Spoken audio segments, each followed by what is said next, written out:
Hello there everyone, welcome back to another Game Thrifter video. I certainly appreciate you joining me, and today we are going to talk a little bit about some rarer Xbox 360 games that everybody would love to see come back to the backwards compatibility program. People are voting for these, people are asking for these. Now obviously not going to be the number one things because for some strange reason Skylanders is kind of running the day on that, but yeah, it's going to be an interesting video. I know everybody likes hearing about the backwards compatibility stuff, and I figured it'd be fun to kind of go out there and talk about some of these the most requested, the most talked about ones on different sites, social media and stuff like that, trending. And so I put together a little list that we can get into. And before we get into it, I'd like to ask your help. If you're a subscriber or not a subscriber, please subscribe, and if you guys wouldn't mind commenting on the video and also like the video. There's been a lot of issues lately with my videos being seen by people that actually subscribe, like it's not going out to people or whatever. It makes it extremely I don't know, I would just say disheartening that I put a lot of effort into the videos and nobody knows they're out there, and they just kind of get left out there to die. So if you guys could just do that for me. Like I said, the likes and the comments helps the videos to be seen a lot, so I would certainly appreciate that. And thank you guys for the continued support. Let's get into it. First up, we're going to talk about Blur. Now, this is a fun and very unique racing game. So imagine a track racer that crosses with Mario Kart. And that's the whole entire identity of Blur. Now, this game didn't sell well when it came out, and the studio eventually was closed down. But the game still holds up, and the game is incredibly fun to play. You basically have different cars that you can pick from, and you can play through the campaign mode. It's a lot of fun. It's kind of a hipster racing game with power-ups and things like that. There's shields, there's boosts, there's like missiles, there's all kinds of stuff you can do. There's a lot of cool vehicular combat in this game, and it goes a long way with just keeping a smile on your face. I like to play games that make me happy, and this is one of those games that makes me extremely happy as a gamer, and it just keeps me coming back for more and more and more. And of course, I wish that it was made backwards compatible. We don't know what the future holds for the backwards compatibility program, but Microsoft has assured people that they are indeed working on more backwards compatible titles, and so I'm very curious to see what comes from that. This is always one that's in the mix compared to different social media and forums and things like that, so I think I'm not alone when I say I would absolutely love to see Blur come back and made to be appreciable again by backwards compatibility. So one of the better racing games. There's a lot of different cars to choose from. It acts like a very much kind of a racing club, and the fact that it blends that closed circuit, almost simulation racing style with Mario Kart style pickups is something so unique and fun that we just wouldn't get something like that today. I don't think there would be very much of a place for something like that. So when you do get to play this game, you just see how good it looks. And then even now, right, you're seeing footage from the Xbox 360, and it looks great, and it handles great, and it plays like a dream, to be honest with you. So I always highly recommend this game, and fingers crossed that we can actually see this game come back to the backwards compatibility program, and I would absolutely love that. I think it's just an underrated game, and a game that deserves a second chance through backwards compatibility. Next up is a fun one called Lollipop Chainsaw, and yes, this one does have a remaster or remake that's newer, but I think it would be fun to add to the backwards compatibility program as well. If you didn't know, this game was a 2012 hack and slash action game, and it came out on Xbox 360 and PS3. It was a really cool game, very colorful and over-the-top comedic horror style with heavy cheerleader and zombie themes. Basically, you play as Juliet, who is a 18-year-old cheerleader from San Romero High School and a member of a family of professional zombie hunters. Yeah, that's right, professional zombie hunters. Who knew that such a thing even existed? But anyway, a zombie outbreak hits the school in town that's kind of orchestrated by a goth student and powerful zombie lords tied to different genres. Now, Juliet has to fight her way through these hordes of zombies, stop the outbreak from merging the world with a decay realm that is about to be unleashed on everyone and everybody. And there's a lot of cool little quirky things, like her boyfriend Nick gets bitten early on, so Juliet decapitates him to prevent him from turning into a full zombie, and his still living head becomes kind of her companion, hanging from her belt, and provides like a lot of commentary and hints, and can be even used as a weapon in certain instances. So she receives help from her zombie hunter family as well. She's got sisters, and her father as well will jump in and help out and things like that. So third person, very much over the top, hack and slash, focused on melee combat. With her chainsaw, there's basically melee attacks with like a high-low, and you can dodge and do combos. You can stun zombies, and you can also, if you kill 3+ zombies in quick succession or simultaneously, you can get like sparkle points and things like that. So yeah, it's as crazy and kind of campy as you can imagine. You can unlock chainsaw dash and a chainsaw blaster, which is like for ranged attack as you progress. It's a really cool thing to do as well. And at the end of the day, it's got some linear levels set in various locations. It's got some really cool and funny and over-the-top boss fights against like the zombie overlords, and some QTEs and stuff like that. Light platforming, exploration, crazy voice acting, and like I said, it's kind of zany by all intents and purposes. So it's a little bit short in terms of the game, very tongue-in-cheek, very sexualized and satirical humor to it. There's a lot of different collectibles, including different outfits for Juliet. A lot of them very scantily clad stuff, by the way.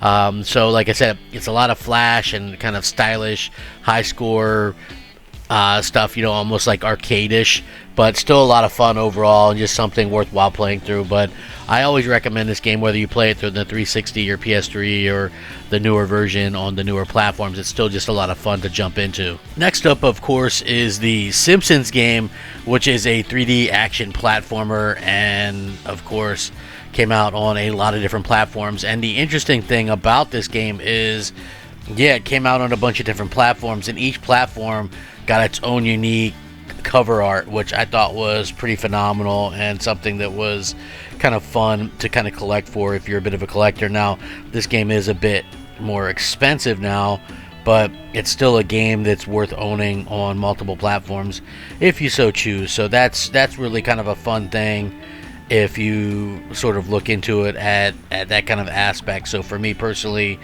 as a collector, it adds to a reason to actually own it, so it's pretty funny. So obviously the Simpsons, you get Homer, Marge, Bart, Lisa, and sometimes Maggie. You kind of discovering that your character's in a video game after a mysterious instruction manual falls from the sky and grants every one of the family's superpowers. It really plays out like I'd say it plays out a lot like a episode of The Simpsons, and it's really funny as well. They kind of set out to fight various threats in Springfield while becoming aware of their existence as video game characters, and the plot actually escalates as they enter parodies of other video games to collect keycards or confront issues like violent games. There's Grand Theft Scratchy, environmental disasters, alien invasions, and a lot more. The ultimate goal is to infiltrate the creator's mansion and save their 8-bit predecessors, basically kind of going in there and confront figures like Matt Groening himself. So he's the creator of The Simpsons. You got to go in there and kind of confront him, and you got to break a long-standing ban on video games for their family. So the story is very much full of fourth wall breaks, Simpsons-style satire, a lot of cameos and references and gaming show tropes and things like that. So it doesn't take itself too seriously, and it actually is a hilarious game. It's got all the voice actors from The Simpsons. It's got writing from the Simpsons writers themselves, and it makes sure not to kind of take itself seriously at all. So it's got some puzzle solving, character switching and stuff like that. Homer can turn into a wrecking ball. Bart becomes Bartman, and he's got a grappling hook. Does anybody else think that they really rely on Bartman a little bit too much for Bart Simpson and stuff? Right? It's been like a game thing for a while now. He was Bartman, I think, one time in a very early season episode of The Simpsons. So I never really thought it was anything worthwhile going back to. So it's always funny to me that he's Bartman, and they kind of keep it with that. But anyway, Lisa uses telekinesis. Marge kind of has a megaphone to rally crowds for like breaking barriers or for forming human ladders.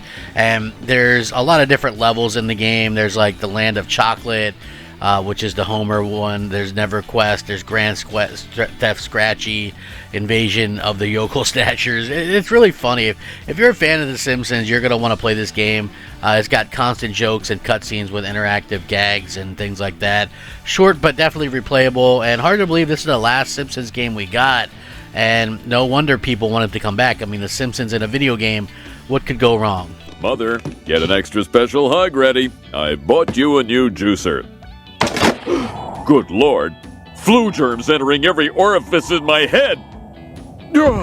Next up, we have 99 Nights 2, and I think a lot of people would also be okay with the first 99 Nights game being put into this slot as well. Both are vastly underrated games, but 99 Nights 2 is a 2010 hack-and-slash action game, and it was a Konami game. It was exclusive to the Xbox 360, and the second one, while I think I maybe like it a little bit better, is that it's a much darker tone sequel to the original game, which features these large-scale battles against massive enemy armies in this like fantasy setting, and it's really kind of second to none. I thought they did such a really good job with this, and for me anyway, I just honestly feel like Microsoft is foolish for not bringing this back in some form. So yeah, I would love to see something like this come back. The game is pretty interesting. It's basically this powerful demon has been revived and commands a massive army, and he has 99 days or nights to kind of seize the orb of light. It's interesting because you got to follow multiple different characters from different backgrounds, and there's humans, elves, goblins, all that kind of stuff. And you're banding together to stop an invasion, which I think it plays out pretty well. And it's kind of told through multiple character campaigns that overlap and provide different perspectives on the same event. So it does feature a little bit of a cliche situation, but it is a still nice fantasy with a good narrative and cutscenes. Voice acting is pretty interesting as well because it's got some fourth wall and very self-aware elements in the series kind of tradition, the way that it kind of handles things. So I thought it was pretty cool. Overall, it's kind of like a Dynasty Warriors style hack and slash. You control one person at a time and fight through hordes of hundreds of enemies on screen.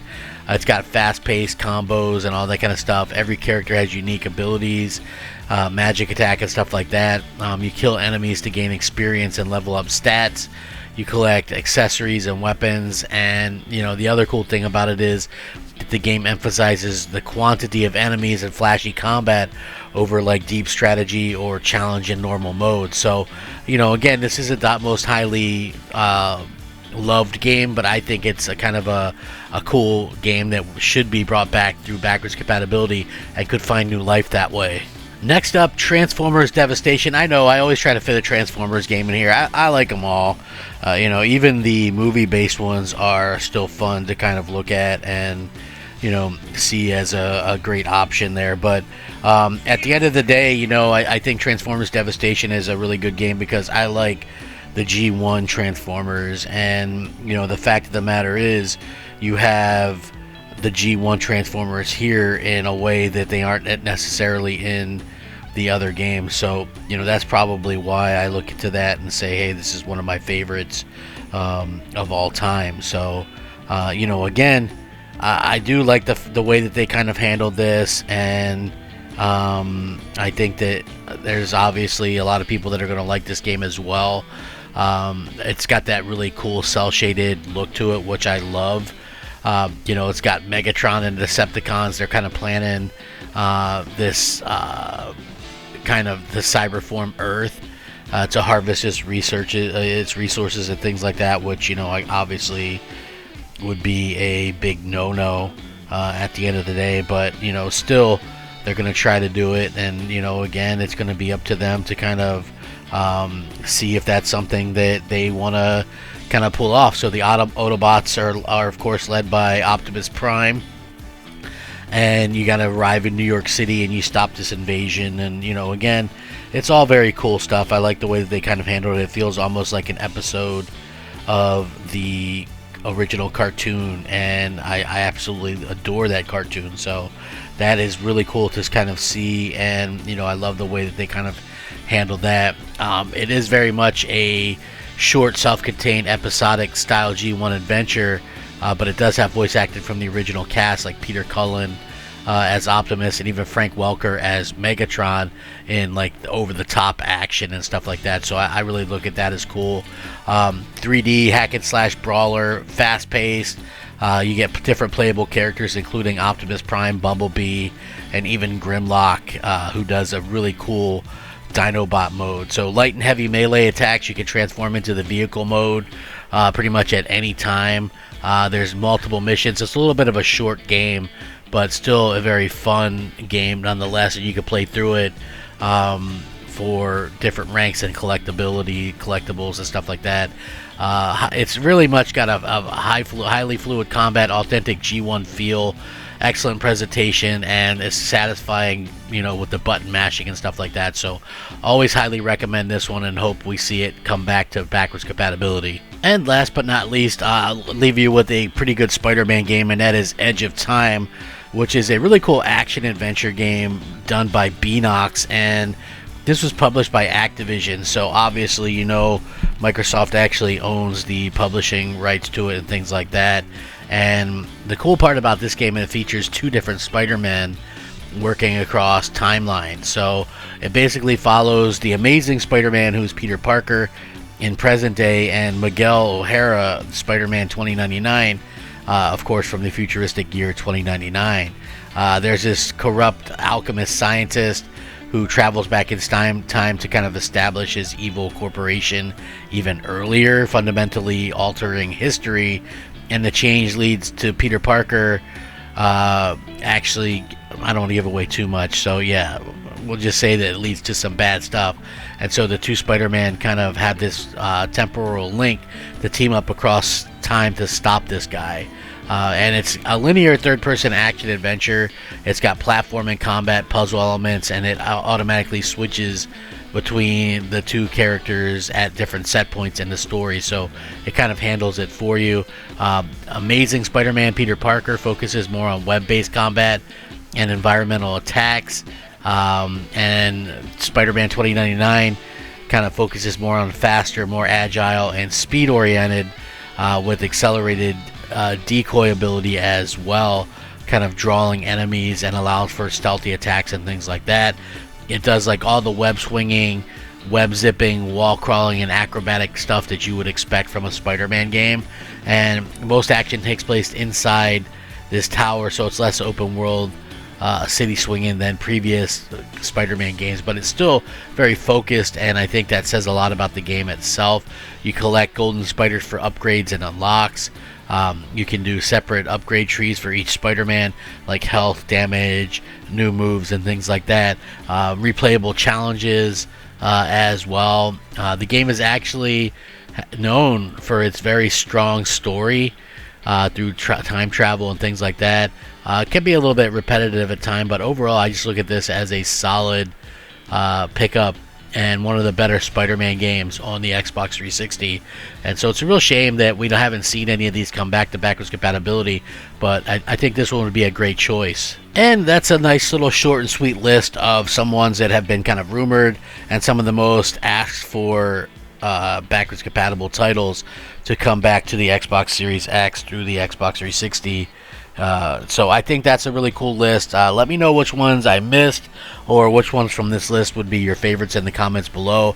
I respond to everybody, so I want to take a minute and say thank you to everyone who watches. Please like, share, comment, and subscribe. Be kind to each other in the comments. I'll catch you next time. Game on, my friends. Game on.